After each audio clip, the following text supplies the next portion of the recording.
ভেতরে আছে তাই না, বরং ভূমিকম্পটা কাল কঠিন কিয়ামতের ময়দানেও হবে।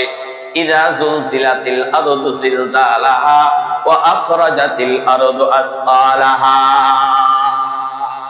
কিয়ামতের ময়দানের ভূমিকম্প কেমন আল্লাহ পাক রব্বুল আলামিন কোরআনুল কারীমের ভিতরে উদাহরণ দিয়েছেন। ইয়াউমা তারাউনা তাযহালু কুল্লু মুরদিআতিন আম্মা আরদাত ওয়া তাযাউ কুল্লু যাতি হামলিন হামলাহা ওয়া তারান নাসা সুকারা ওয়া মা হুম বিসুকারা ওয়ালাকিন আযাবাল্লাহি শাদীদ। কিয়ামতের ময়দানে ভূমিকম্প কেমন হবে?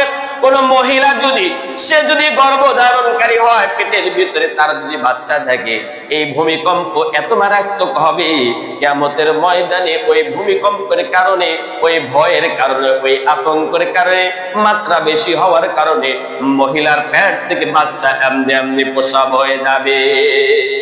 এত বড় ভূমিকম্প হয়ে যাবে। মহিলার পেটের ভিতরে যদি বাচ্চা থাকে, তাহলে ভূমিকম্পের মাত্রা এত বেশি হবে, এত মারাত্মক হবে, এটা একটা আযাব হবে, গজব হবে। কেমন আযাব, গজব। এই আযাব আর গজবের কারণে মহিলার পেটে যদি বাচ্চা থাকে, বাচ্চাটা এমনি এমনি নষ্ট হয়ে যাবে। মুহতারাম হাজরিন, কিয়ামতের ময়দানে আল্লাহ ওই জালজালা আর ভূমিকম্পর উদাহরণ দুনিয়ার ভিতরে মাঝে মাঝে একটু দেয়।